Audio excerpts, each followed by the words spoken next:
The Galaxy S8, the newest infinity-displayed flagship from Samsung. But what happens when that display breaks? This thing already passed my durability test with flying colors. Now it's time to see what this thing is made of and what it looks like on the inside. Let's get started.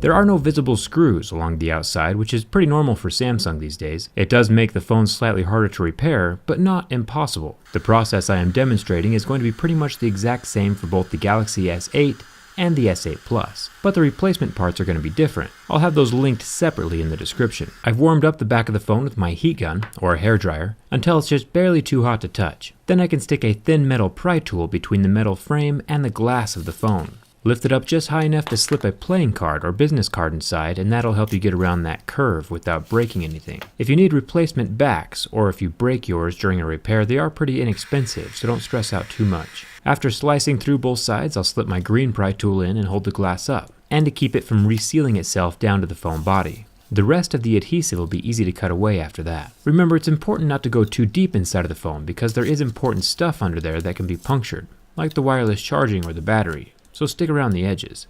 Once the back glass is free, we can see the fingerprint scanner up along the top. It's still attached to the rear panel.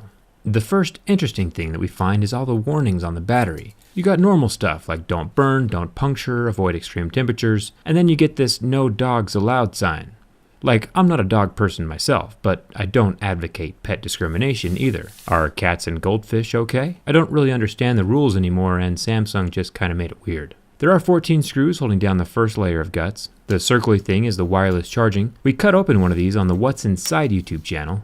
The copper wires coil up to receive power through inductance, and then pass that power through the battery into these pins on the motherboard. Pretty sweet technology. Apple will probably invent this technology in the future for one of their next iPhones. So that's something for iPhone users to look forward to. The battery disconnects from the motherboard easy enough, but there are no magical pull tabs underneath like we've seen on some other phones. So it's time to use brute force. I'll use the rounded end of my metal pry tool, taking extreme care not to slice or puncture the battery. I also took special care not to use a dog at any point during this procedure, since that's one of Samsung's battery requirements. The battery does look pretty cool. It's got a 3000 milliamp capacity, and it even has a see-through area up at the top for the protection circuit that I talked about during my Note 7 video. The clear plastic on the battery makes me want a clear phone even more. It's also cool that the inside of the phone is the same color as the outside, just like what we saw with the red iPhone that I took apart a few weeks ago.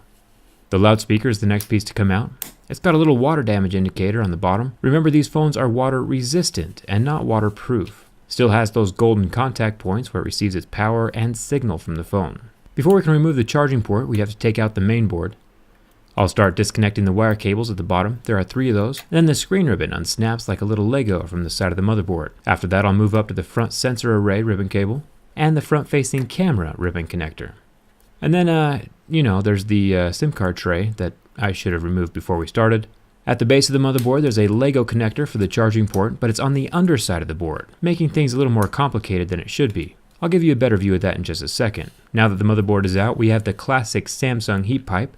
This helps keep the processor cool, since copper is a better conductor of heat than aluminum is.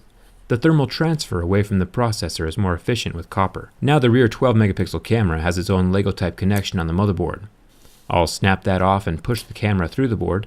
This is definitely replaceable. Just for kicks and giggles, I'll pull out the front-facing camera as well. This little guy is attached to the iris scanner. If you look at the rear camera, you can see it move around inside of the frame. This is called the OIS, or Optical Image Stabilization. I'll show you more of how this works in just a second. On the front camera unit, the iris scanner is solid, and normally the front-facing camera is solid as well, but this one has movement. Samsung didn't advertise having stabilization on this front camera, but it looks like they might have been playing around with the idea of adding it. OIS takes image quality to the next level, so it would be pretty awesome if they did. I'll tuck that front-facing camera back into the frame and then clip the rear camera back into place as well. Let's take a look at that earpiece speaker. Remember, during my durability test, I complained that the grill size was way smaller on the new S8 than it was on the older S7. Turns out that the internal speakers are pretty much the same size. If anything, the S8 might even be a little bit larger of a speaker, so no worries there. Since the speaker does sit a little lower than the actual earpiece slot, this channel directs the sound out of the hole in the front. The sensor array at the front is all connected with this ribbon cable. And the volume and Bixby buttons are connected with these golden contact pads. The round vibrator has its own 2 contact pads, and the power button is built the same way.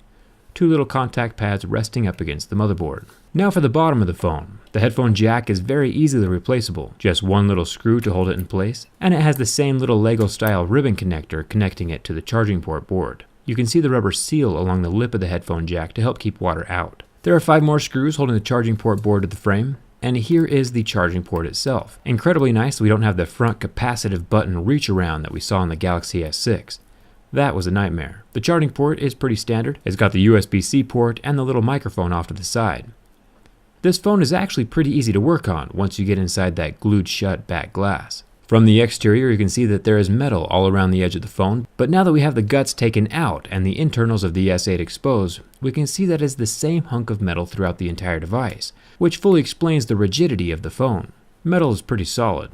There's a little slot in the frame for the screen ribbon to poke through. Speaking of the screen, replacing a cracked display is not cheap or easy with the Samsung. For one, it's glued into place, and 2, the curved AMOLED panels are pretty expensive. I'll have the current pricing linked in the video description for you. Since the screen is glued in, the old display is essentially sacrificed in the removal process. Once it is heated up and removed, similar to how we did with the back panel, just feed the new screen ribbon through the metal frame of the phone and plop it down into place. I did this with the Galaxy S7 teardown if you're interested in seeing the exact process. Since this screen is not broken though, I'll leave it intact.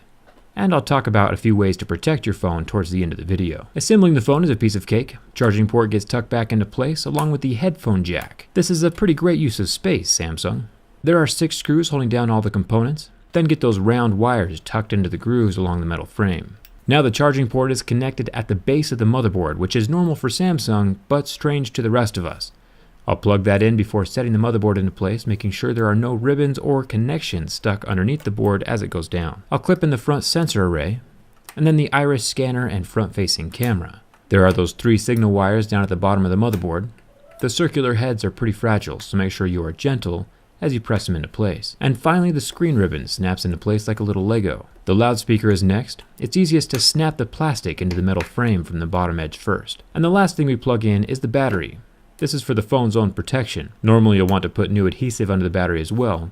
And you should definitely not turn your phone on at this point, but I kind of want to show you something cool, so I'm going to do it anyway. Remember the camera stabilization I talked about earlier? Here it is in action. The camera is turned on right now and the phone hardware is physically stabilizing the camera image to compensate for the shakiness or the movement of my hands. Huge thumbs up for that. It's seriously one of the best features you can have in a smartphone, and not every phone comes with this kind of hardware stabilizing. I think it's pretty sweet. I checked the front camera, but it doesn't look like there is any kind of movement or stabilizing in the lens. So while Samsung might have considered adding OIS on that front camera, it's definitely not enabled at the moment. Now the phone is turned off again. I will set the wireless charging into place and get all 14 screws screwed in. And finally I can clip in the fingerprint scanner ribbon. This is a tedious process that reminds me a lot of the iPhone 5S. I maybe could have popped the fingerprint scanner out of the back glass and set it into place on the inside, but I wanted to keep that seal with the back glass as tight as possible, and my green tool worked just fine. The best kind of repair is the one you don't have to do. The best way to keep your phone from breaking in the future is to protect it with either a case or a skin. A naked phone is just asking for trouble. A skin, like the one you see here from D-Brand, goes a long way for adding grip, keeping that phone scratch-free, and adding a raised surface around the camera lens for a little extra protection. I'll toss a link in the description for you, and thanks to D-Brand for supporting this video. Hopefully it'll save people money when they break their phones in the future. If you want to check out a few other projects I'm working on, Instagram and Twitter have all my behind the scenes, and let me know if you were successful in repairing your own phone. Thanks a ton for watching. I'll see you around.